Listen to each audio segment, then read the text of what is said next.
What's up everyone, welcome back to Beyond ARTV. My name is John, and recently on my channel we talked about the worst albums of all time according to the aggregate site Metacritic. Obviously, think of Metacritic as like a Rotten Tomatoes, not as an individual person, because some people seem to confuse that and they're like, oh, Metacritic doesn't know what they're talking about. Metacritic, not a person, not one individual site or anything like that. It's an aggregate. They pull the scores from all of the other major critics and then they compile them into 1 out of 100 type of scores. Fair play, since I talked about the worst albums of all time, it only makes sense that I talk about the best albums, some of the top 100 records of all time, all that have scored an 88 or higher out of 100 over on Metacritic. Thank you for tuning into this video. If you enjoy it, drop a like on it, subscribe, and obviously, I'm probably gonna have some unpopular takes or opinions on these, so keep in mind that they are just that, they're opinions. Since I'm looking at the top 100 albums of all time on Metacritic, this is accurate as of September 2019, I'm taking a look at the bottom part list. We're working our way up, and at number 100, we have American Band by Drive-By Truckers.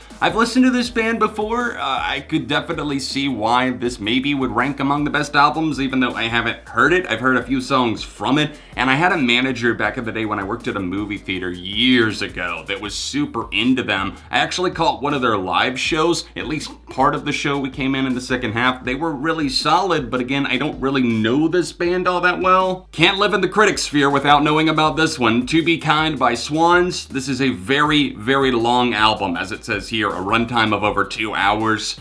I maybe just don't have the patience for it, or maybe I don't have the mind that's expanded and elevated and an out-of-body experience that I need in order to enjoy this, but I don't know. Maybe I need more listens to it because Fantano, Brad Taste, a lot of other people here on YouTube rave about this one. 97 is a welcome surprise. Shoots Too Narrow by the Shins. This is a great follow-up that goes undetected by a lot of people. I think O Inverted World, their debut, is still my favorite. But this, Port of Morrow, I mean, the Shins have some good records out there. Some of them are just a little bit iffy, but Shoots Too Narrow, yeah, that's, I don't know, one of the best albums of all time, but still really great. Here's an album that I've been hearing a lot about in 2019, Psychodrama by Dave. Some of my friends really love this. I think Spectrum Pulse is probably gonna have this on his year-end list. I need to get to this album. It's from a British rapper, Dave, of course, featuring guest appearances from Burna Boy and J Hus. Well, hopefully the Burna Boy feature will be better than the one that was on Fall Out Boy's album. Yes. Songs for the Deaf by Queens of the Stone Age at number 90. I am just ecstatic that critics actually like them because I feel that so many of the bands that I do enjoy, especially in the rock genre, they often don't get much praise, but I get that Queens of the Stone Age, they're a little bit more inventive. They've also got that sludge factor to them. Songs for the Deaf, what a great concept record. Just a drive through the desert. Hell yes. At 90, I would probably push that up a little higher, personally. Merriweather Post Pavilion by Animal Collective. I kind of got murdered for my opinions on this when I said that I didn't really feel that positively about it. I mean, I enjoyed some of the tracks, but again, maybe my taste in music just is too basic or too stupid to understand this, but then again, I feel that I just have my own personal taste and opinions. I didn't enjoy this album all that much, but it is what it is. I know critics go crazy for it. Very cool to see Fiona Apple on here because, little known fact, I am actually a pretty big Fiona Apple fan. If you've seen my CD collection video, then you know I've got all of her albums sitting on the shelf behind me here. The Idler Wheel, we're just gonna keep it at that because this album title is extremely long. Her most recent album, at least as of now, this came out in 2012. Another fantastic release, and I just saw that Fiona is teasing new music possibly for 2020. I'm incredibly excited if that is true. Whoa, Slipknot are already on here. 87, We Are Not Your Kind, and an 89 out of 100. I knew that it scored super positively, but I did not know that it ranked currently among the best albums of all time. I do think the critics are starting to get a little bit more lenient overall. That's why you're mainly going to see, I would say, post-2010 albums on this list. But We Are Not Your Kind, I mean, I'm not going to say no. It's one of my favorite records of 2019. The first of what I'm sure is going to be 2 Solange albums, this and A Seat at the Table. When I Get Home from 2019 is featured on this list at number 86. I do enjoy Solange's music. It's not something that I necessarily am always craving and coming back to, but I really admire her, and I hate that she kind of lives in the shadow of Beyonce, who is her half-sister, full sister? I can't remember. What did I just say? What did I just say? A seat at the table, 2 spots up, 84, a seat at the table, Solange. There you go. Thank you, Casey Musgraves. I just can't get enough of this record. Golden Hour was my album of the year for 2018, so am I going to argue it being here? No, of course not. It's a fantastic sprawling release that played with country and pop and then kind of crossed the two with a little bit of a chill, vibey, atmospheric, kind of almost arena tinge sound, and I love it for that. I've been meaning to hear this full-length album, Christine and the Queens. Chris, I really like Christine and the Queens. I know that's a solo artist, an individual name. On the new Charlie XCX song, at least one of them, I enjoyed that track off of her new record. And this album, Chris, I have really been meaning to hear. I've heard such positive things, so go give me encouragement in the comment section if you've heard it and loved it. Big Fish Theory by Vince Staples. Yeah, I actually really dug this record. I don't review a ton of hip hop and rap on my channel, and sometimes I just listen to the release and I don't even do a review. I actually did review this one, and some of the tracks off that album have definitely stuck with me.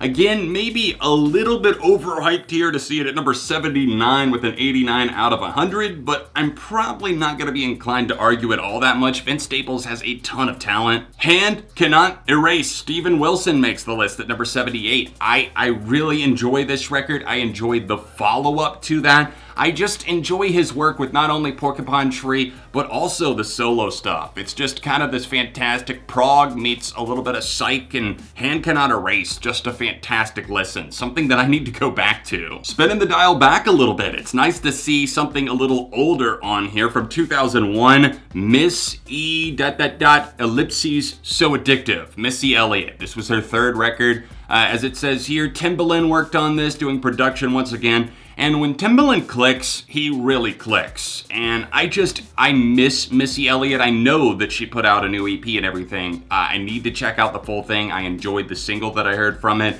But I just feel that in a world of Cardi B's and Nicki Minaj's and the female rap world, we need more like Missy Elliott, more like even the samples that I've heard from Lizzo. I haven't listened to a ton of her music. It's hard for me because she kind of slammed music critics so hard, and it's just kind of like a middle finger, and I don't want to listen to her music, but I also do at the same time. I'm a little surprised to see Modern Times by Bob Dylan on here. I did not know that this was so well received. As somebody who feels a little bit more ambiguous about Bob Dylan, the vocals, just for me, it just doesn't always get the job done. It feels a little aggravating to me, in fact, although I did have an uncle that played him all the time when I was growing up, so I kind of got sick of it. I hope that's understandable. Whoa, it's 69, Eternity in Your Arms by Creeper. I did not expect that at all, and the number placement, I mean, who can go wrong with that, right?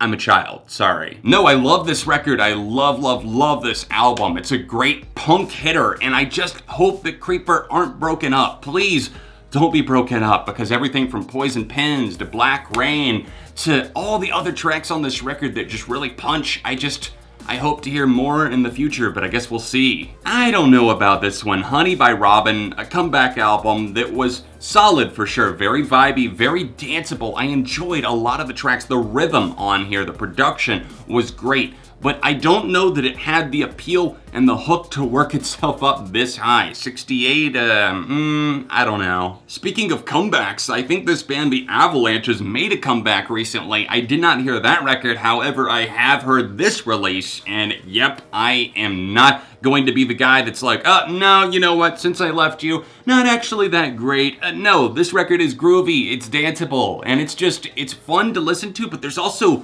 real emotion in there. At 64, we've got Run the Jewels 2, RTJ 2 by the hip-hop duo Killer Mike and LP. Run the Jewels, fantastic album, their best, easily. I mean, RTJ 3 was great, and I do enjoy a lot of their original RTJ album, but RTJ 2, running jewels fast. They got everything right. The flows, the production, just the punchlines on this album. It's funny, but it's also so catchy. Whoa, The Dusk in Us by Converge. That is nice to see. This is a powerhouse of a record. I mean, good God, this thing drills into your skull. It's so heavy, and I just felt like so many of the songs on that record were like contenders for like making my song of the year list in 2017. I went with one, but I also could have given it to a couple of other spots. At number 60, we've got the self-titled album from St. Vincent. We're still stuck on 89 out of 100 on the overall Metacritic score. The weighted score on this one, definitely deserving. I feel this was one of my favorite releases of 2014. It was actually my introduction to St. Vincent. You know, even after seeing them on American Dad, I have just never gotten into My Morning Jacket. They apparently have a very devoted fan base. They've got a couple of songs that I like, but I cannot for the life of me get the hype about this band. It's like the Swans record for me. I could see it. I could see why some people are into it, but for me, going right over my head. Gotta give a round of applause to this next one, Holy Hell by Architects, a UK kind of metalcore band, but also I feel that they move beyond that box that a lot of people try to put them in. This was a heartbreaking release, and it was therapeutic, I'm sure, for the band. After Tom Cyril, their primary lyricist for the band, passed away, Sam Carter, his brother and twin Dan Cyril, had to move on, collect their thoughts, and put it into this supercharged album. Another band that I cannot get into right here, Arcade Fire. In fact, I really enjoyed their most recent album, probably more than anything, and I gave that like a 3 out of 5. I just find them so mundane, so dreary. I can't at all just get behind it. It just feels like one of those things you listen to and it's like, oh, it's so artsy and it's so pretty, and it's like, oh, it's made for music critics, I see. Actually, you know what, scratch that, not just for music critics, it's made for people who love to hang out in coffee shops and work on their laptop. Riotous release right here, No Cities to Love by Sleater-Kinney. Certainly better than their most recent album, The Center Won't Hold. Still not an awful release, but this one is so damn memorable. This was like my reintroduction to them. 2 releases in a row, Carrie and Lowell, and also Illinois by Sufjan Stevens, and I've never spent that much time with his music. Again, I don't feel really like I'm responsible enough to comment on this or make a good, insightful comment, so we're gonna keep going. For a second, I thought Sublime actually made the list, and no, from here we go Sublime by The Field. I've never heard this. I'm sure maybe I should, but I thought Sublime were gonna make the list and I was gonna have my jaw drop. We Got It From Here, Thank You For Your Service by A Tribe Called Quest. Yes, a great comeback album. Also, they were down a member, and it's unfortunate because even though Five Dog was on the record, you could definitely feel that they added some stuff, I think, after that. And it was a fun release, but also kind of a sad one because you're like, all right, that's it. Hang up the phone. It's the end of the day for A Tribe Called Quest. Cracking the top 40, Is This It by The Strokes. Yes, one of the best debut albums of all time. This started a movement, not only in New York City, but beyond that. And this and Room on Fire, fantastic. I mean, I don't think The Strokes have a bad album in their canon necessarily, but Is This It is just cherry on top. The top's right there. Several of my friends have talked about this, and at a 91 out of 100, ooh, cartoon exploding head right there. I did not know it scored that high. Baroness, Gold and Gray. My buddy Luke from Rock talked about this album very highly. I think Crash, the rock critic, loved it. I apparently need to get on this before year-end list season, but there's so many albums. How will I find the time? The Arcandroid by Janelle Monáe, a singer who I do really appreciate. I didn't care for this album as much as her newest one, but still, I digress. Here's one I can vouch for that probably a lot of you wouldn't have expected that I have listened to, but yes, I really enjoy Little Sims and Gray Area, a fantastic album. This was her 3rd full-length release. I was thinking it was her debut. That's just how behind I am, but I have heard this album and have to encourage you. The lyrics and just the overall atmosphere and mood of this record, it's tense, but it's also just like you're hitting a punching bag at times. Hey, there we go. 33, Good Kid, Mad City, Kendrick Lamar at a 91 out of 100.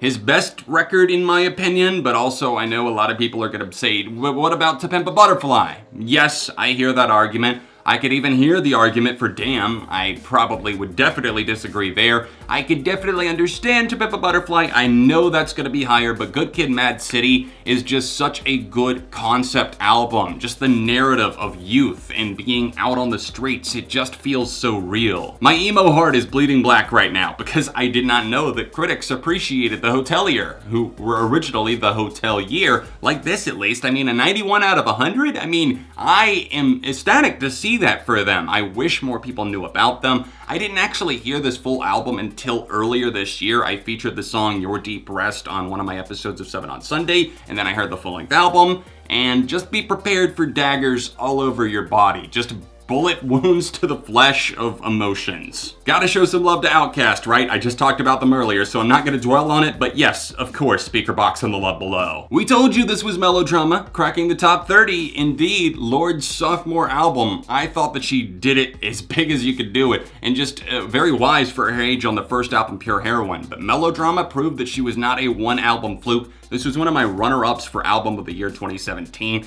and it totally deserves this spot here. Whew. We are just getting album after album right now that are so good, and these are more recent records too. Titanic Rising by Wise Blood. This singer is so fantastic. She's so incredibly talented, and just these atmospheres, these songs that she creates, the way that they're handed off, it just feels almost like a diary entry. If you didn't check this out, this will probably be on my best of the year for 2019. One of my favorite albums of all time actually made the list. Elephant by the White Stripes. One of my favorite bands, Jack and Meg on this album. Can you really deny their chemistry? They got everything right. I mean, White Blood Cells, the self-titled album, the early stuff, it's great, but Elephant does it like nothing else. This is the perfect description and blend of garagey rock, also the blues, alternative music. The songwriting is sharp and witty, and also just the way that these songs kick. I mean, Seven Nation Army and a lot of the other singles are still going and circulating to new fans for a reason. Channel Orange by Frank Ocean was an album that everyone was raving about in 2012. So many of my friends were like, listen to it, listen to it, listen to it. And yeah, it's great. I mean, this was something that was so unique at the time, and there were so many rumors circulating around Frank Ocean's sexuality. I hated that because people were making it less about the music and more about something that was so unimportant, something that just, you don't have to know, you don't deserve to know those things. Listen to this record for the record, and it's incredible. Thinking About You, thank you for hooking me on the rest of the album. Shout out to Spectrum Pulse for introducing me to Rollo Tomasi, because Time Will Die and Love Will Bury It was one of my honorable mentions for last year. And this is one of those records that, to me, being my introduction to Rollo Tomasi, I just did not know what was coming for me with this British group. And it's like almost like a little bit of this aggressive side that you didn't know you needed to let out those emotions, but also the reserved side. Their singer is awesome because she does it in both worlds. Yes, I see that the best Deaf Heaven record made the list. Sunbather at number 21 with a 92 out of 100. I mean, I loved Ordinary Corrupt Human Love, do not get me wrong, but nothing touches Sunbather. Whoa, inside the top 20 at number 19, Lemonade by Beyonce. Her best album by a mile. By like a landslide in my eyes, and I'm so glad that it was this and not something else, because it's genuinely the only Beyonce album that I love, or even really fully like, I would say overall. But it's so different for her because it's very honest, it's confident, but it's also like heartbroken because of the lack of commitment in a relationship, the unfaithfulness possibly from Jay-Z. I mean, I think we all know at this point, right? So many people tell me to listen to this band, The Messengers, and I have checked out some of their songs. They haven't fully clicked, but apparently I need to hear a full-length album because On the Impossible Past from 2012 is on here. Love and Theft by Bob Dylan. This was referenced earlier in the list, and yeah, here it is. Again, I said what I said about Bob Dylan. I can't go back on that now, I guess. Number 15 is Live at Reading by Nirvana. I did want to point out that obviously Metacritic, they weren't around in like the 80s, the 90s, the 70s, whatever. They were not there, so nothing from those decades is really making this list because they didn't exist back then. They didn't compile critic scores for things, only for like re-releases, and I haven't talked about any of those on purpose. Devastation, Thy Name is a Crow Looked at Me by Mount Eerie. I can't even really go back to this record because it's kind of traumatizing. Oh, Fantano! Come take a look at this, you 6 out of 10 motherfucker! 94 out of 100, huh? For My Beautiful Dark Twisted Fantasy. Yep, it's one of Kanye's best, if not Kanye's best, and I mean, a 6 out of 10. Look, I respect it, I know the meme and everything, but I respect his decision there. Now, however, I cannot get behind the 3 out of 10 for Revolution Radio by Green Day and the 5 for The Wonder Years' album No Closer to Heaven. Talk to me after class, Anthony. Skeleton Tree by Nick Cave and the Bad Seeds. I've actually never heard this one, even though, again, I have friends that are obsessed with Nick Cave. Black Messiah by D'Angelo. I didn't expect this one to be up so high, but my god, number 8? I've heard this album. I enjoyed the album. I checked it out because I knew it was his comeback, and yes, it says it's the first release in 14 years for the R&B singer. I liked it, but number 8, best of all time with a 95? That might be overselling it just a bit. More Outkast, of course, and B.O.B.'s on this album. Where do you think old B.O.B. Bobby Ray stole his name from and was far inferior to, of course? Really? Damn by Kendrick Lamar over, I mean, I know we're gonna get to T-Bap in like the top 3, I'm sure, but damn, at number 6, better than Good Kid, Mad City, not a chance in hell. And that's coming from someone who loves Kendrick and really loves Damn still. I have never in my life heard of this album. I've never heard of this. I could lie. I could sit here and lie straight to your face, but I've never heard of it, and I'm only leaving it on screen because I'm not cutting any of the top 10. Well, I was a little bit off with my calculations when it came to To Pimp a Butterfly, but at number 4, there it is, Kendrick Lamar's masterpiece, his magnum opus, a record that definitely, at the time, felt like such a landmark album. It still does. This is gonna be one of those timeless albums, I guarantee, that we'll come back to 20 years from now. People can have discussions about, we'll talk about how Obama had How Much a Dollar Cost as like his favorite song of 2015 and everything like that. Loretta Lynn's first album in over 40 years comes in at number 3, Van Leer Rose. This released in April of 2004. My dad had this album, and I do enjoy it, but maybe I got burnt out on it a little bit from him playing it all the time. He loved country music and he loved Loretta Lynn, Johnny Cash, and some of the new stuff at the time like Alan Jackson. And I do enjoy this, but to see this at a 97, I don't know if critics were just so caught up in the fact that she was back that they listed it this high. I gotta see user ratings on this. Number 2, Smile by Brian Wilson. I don't even have to read the description on this one to know what it is. The Smile Sessions by the Beach Boys. That was one of the most sought after things for so long. And then Brian Wilson in 04 finally unveils this for the world. It was supposed to be for like Pet Sounds, I believe, which is an incredible release. Something that is still hyped up a ton, and I know it can get easy to get caught up in the hype and everything, but it deserves it. What in the world? 10 Freedom Summers by Wadada Leo Smith. The 4-disc set from the jazz trumpeter was inspired by the civil rights movement at a 99 out of 100. Well, I haven't heard this. It came out in 2012, and I'm not gonna even try to say anything about it because it sounds like it covered some important stuff, but a jazz trumpeter at number 1? Okay, well that was anticlimactic. Yeah, well my tongue is getting tied over here at this point, but we got through the full thing. I've been filming for like over an hour at this point, but it is what it is. I hope you guys enjoyed the video. Keep in mind some choices were cut for time, and some I just cut because you don't want to hear me keep saying, oh, I haven't heard this record over and over again. Check out the full list for yourself. There's a link in the description. Let me know your thoughts on any of these choices. Did anything surprise you, or were you really hoping to see something that was not included? Any and all thoughts welcomed in the comment section down below. Drop a like on this video and subscribe for the love of music.